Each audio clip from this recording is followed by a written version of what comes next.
大家好，我係 AD，歡迎嚟到一條魚嘅分享。呢度最主要其實想同大家講關於靈性戰爭相關嘅嘢，因為修行嗰度我都講過，其實修道嘅人啊、修仙啊、仙家嗰啲全部都要打嘅。呢度最主要就係講靈性嘅戰爭，其實除咗牽涉到修行中嘅人，其實同普通人都息息相關。佢對普通人嘅影響其實遠比你哋想象中大。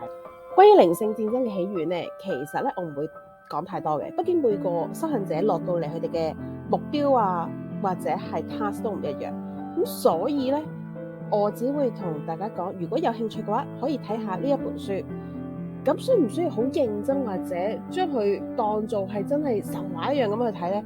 其實唔需要嘅，你只要係有個大概就得㗎。因為我哋活生生咁樣生活於而家嘅地球上邊啦，咁我哋喺三維度同我哋嘅靈魂係息息相關，但係我哋落到嚟其實就係一個閉卷考試，我哋唔可以俾靈性嘅嘢太影響到我哋塵世間嘅生活，即係我哋都要兼顧自己屋企人啊、生活、工作、身體健康、理想、努力等等，所以最緊要嘅就係要 take 個 balance。咁點解呢段時間越嚟越多修行者會走出嚟同大家講靈性戰爭啊、靈性嘅嘢啊、宇宙嘅探索啊？其實最主要咧，真係當中係有緣故嘅，只不過因為係每個人 channeling 得到嘅信息同埋演繹嘅方法都唔一樣，所以大家可能會感到 confused。咁你問我係咪全部100% 正確咧？當然唔係啦，係啦，因為修行者本身冇可能一修行就會獲得100% 準確嘅事，所有嘢都要用佢哋嘅方法去驗證，但係有啲嘢係好難驗證嘅，咁所以大家只能夠咧默默咁樣將自己知道嘅信息盡量散發出嚟。點解咧？就因為而家正道嘅沒落，所以其實就變咗妖魔橫行嘅世界。妖魔橫行嘅世界對我哋靈魂上嘅影響好大，究竟有幾大咧？而家我就同大家講下啦。咁如果大家其實有聽過霍皮印第安人咧，其實佢哋有提及到咧，呢個世界有4個人種顏色啦。咁黃色人種其實佢哋係作為風嘅守護者，佢哋係領悟天空同呼吸啦，幫助自己器官上嘅修行，然後將呢樣嘢分享開去嘅。咁所以點解修行修仙喺中國咁源遠流長？咁當然啦，除咗基本呢啲嘢咧，其實後期因應人嘅慾望咧，發展到有咩咧？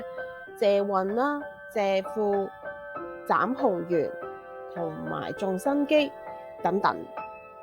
咁以前大家都會一直同大家講唔好咁樣做呢啲嘢，因為其實係攞你來生或者係呢一世末年嘅運嘅。咁但係好似呢幾年就冇乜人去奇怪啲運喺邊度嚟嘅。呢個問題咧係非常之嚴峻嘅，因為如果你係借自己來生嘅運，咁當然冇問題啦，係咪先？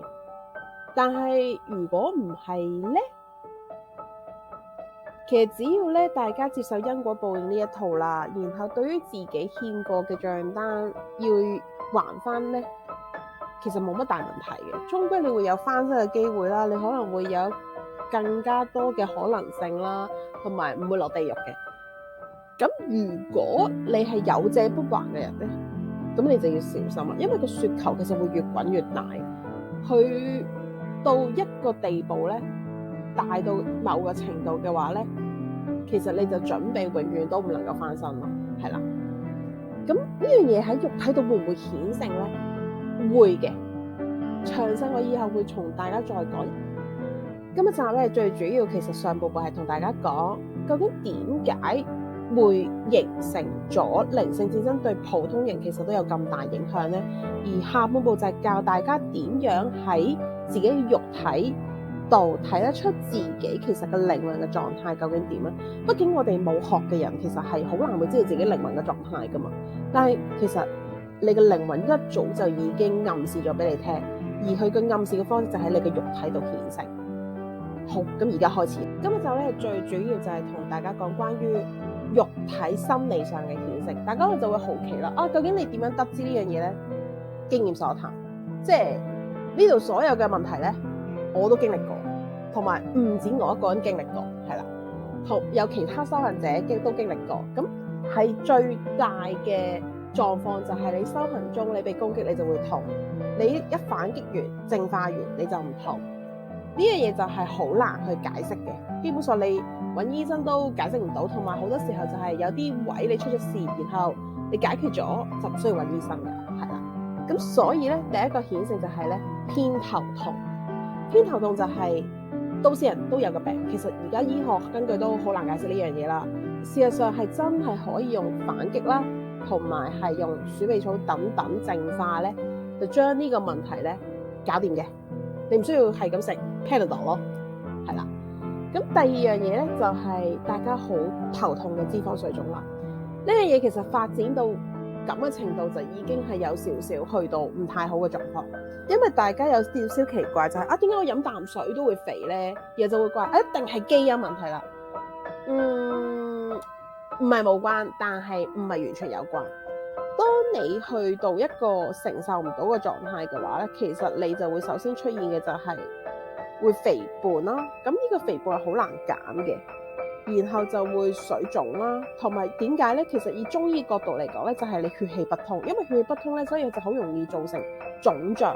所以你要解決呢個問題，你就要疏通你啲經絡。所以你有呢個脂肪水腫問題嘅人，其實佢啲經絡同埋係佢哋嗰啲教位係一定係有好多腫脹同埋問題咯。呢樣嘢就係中醫可唔可以幫你解決咧？可以。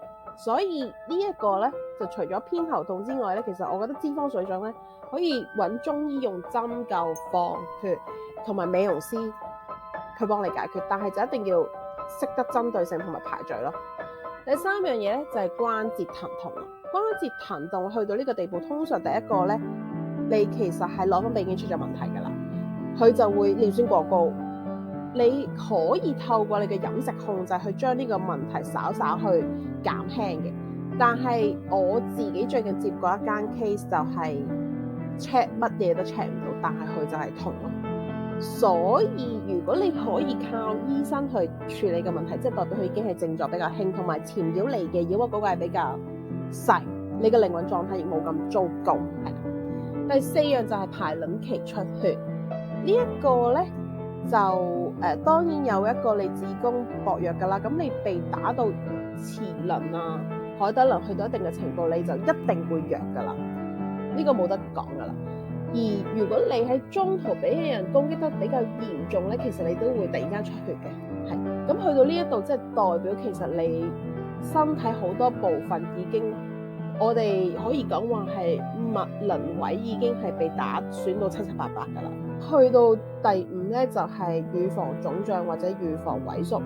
腫脹咧其實係大家可能會有一個誤解，通常佢會俾你覺得我胸大咗會開心喎，其實唔健康嘅。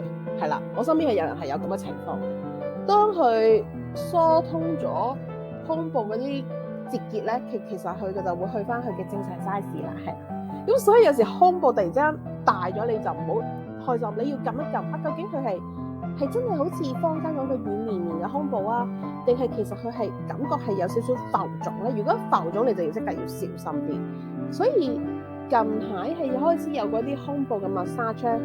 其實女性咧去到一定嘅程度咧，就唔好怕醜，去推啦，係啦。咁去到預防萎縮咧，呢個問題就通常就係原本胸部比較大嘅女性先會遇到嘅狀況嚟嘅。呢個程度就通常係你嘅節嘅話好嚴重啦。你嗰個除咗胸部咧，你肯定咧全身嘅關節位或者係經絡咧都係塞㗎啦。因為去到乳房呢一度咧，就已經係最遲。點解咧？因為乳房其實佢已經係包括晒你肝膽神經啊等等嘅7條嘅最重要嘅經脈，所以去到乳房萎縮咧，其實你前面嗰啲嘢咧都一定周不時偶爾有㗎啦。偏頭痛可能反而少啲，但係你可能會經期唔定時啦，然後你有機會成日好容易攰啦，要換腳期啦，你同埋一定會有水腫嘅狀況嘅。去到預防萎縮之後，最尾咧就係你嘅長相變化啦。咁長相變化有幾大嘅明顯？大家知道相學其實相就某程度代表你嘅運勢、你嘅運氣、你嘅財富嘅某一種嘅顯性嚟噶嘛。如果唔係，都唔會有面相、手相呢樣嘢啦。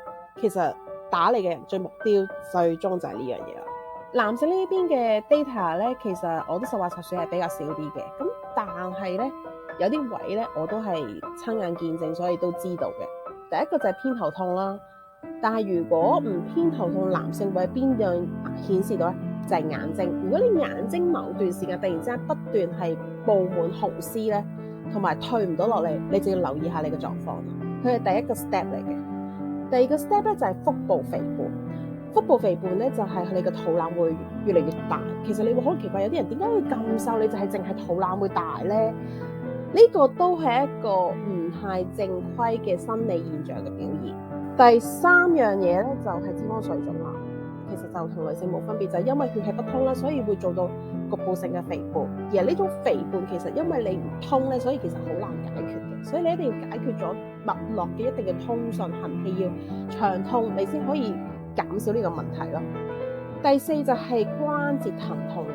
咁膝蓋關節疼痛呢樣嘢都係嗰幾樣啦，離唔開啊，尿酸過高啊，或者大家以為自己類風濕之類，有啲嘢直係查唔到症狀，淨係覺得周身好似痛，或者以為傷患咁樣。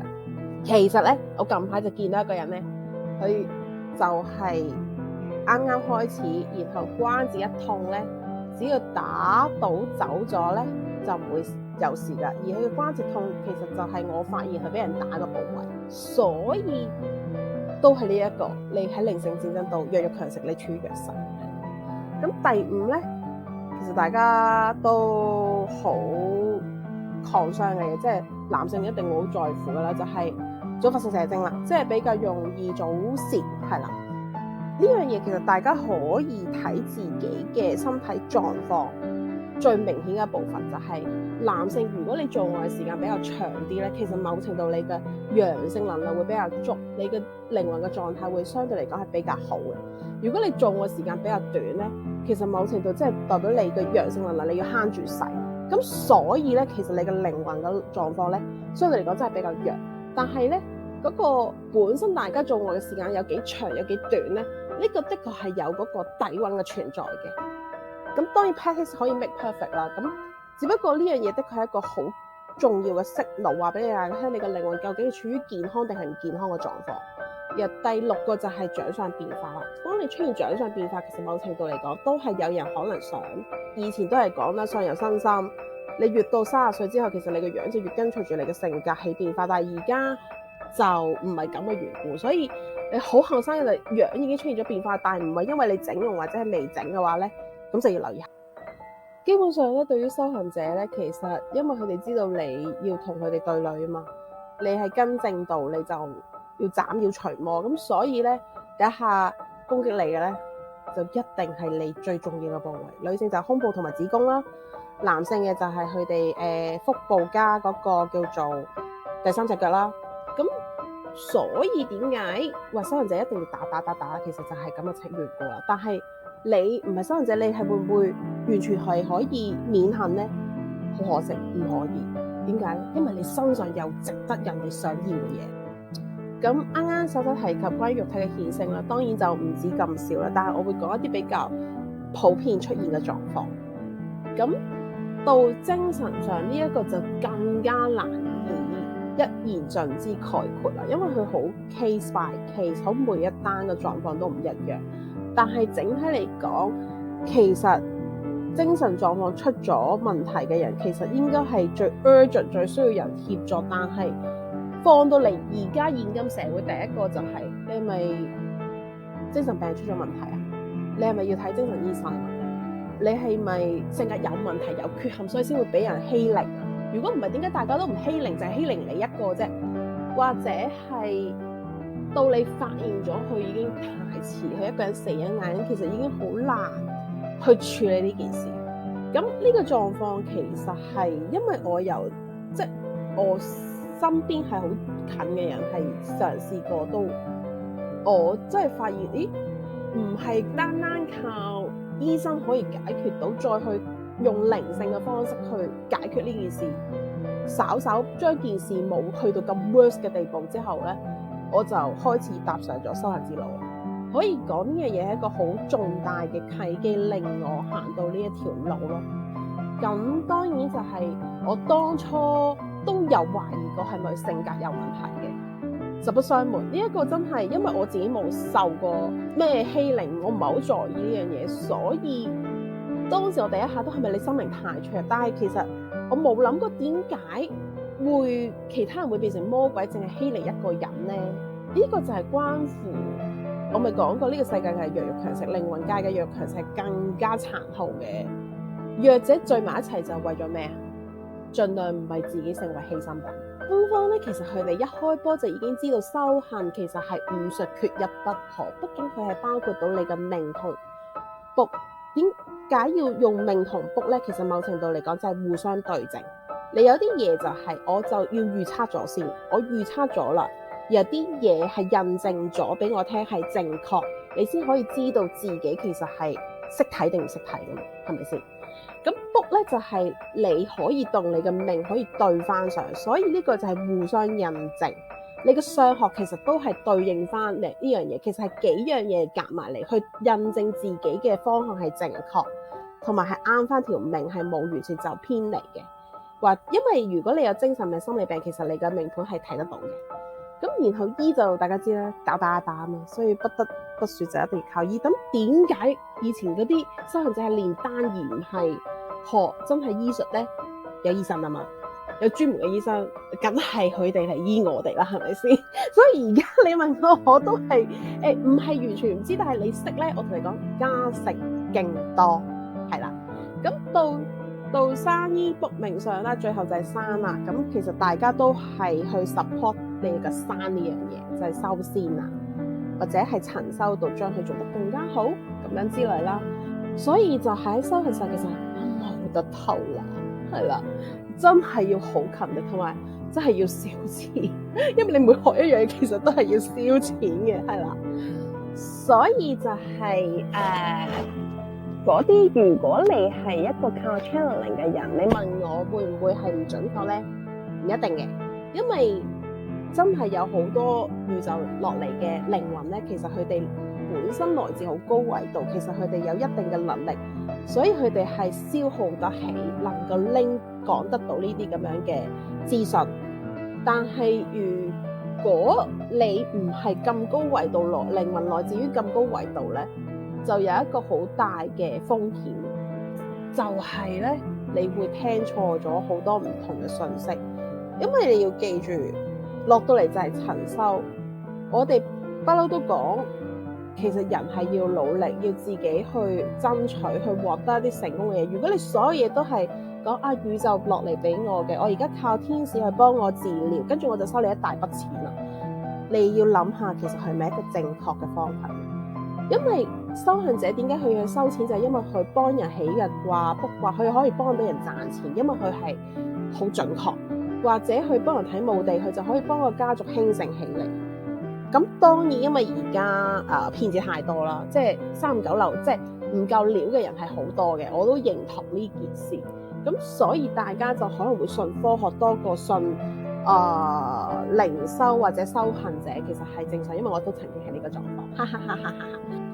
咁希望透過呢樣嘢咧，等大家喺稍稍有少少問題就已經揾到啱嘅醫生啊、美容師啊、營養師啊，或者係一啲屋企人識得煲下湯啊、泡下醋啊，點樣養生啊，然後解決到你嘅問題，就唔使將件事發到好大，然後再一係揾醫生，一係揾靈修者，都可能解決唔到咯。咁樣好似倒自己。不過事實上係真係嘅。好，今日大家分享咁多，拜拜。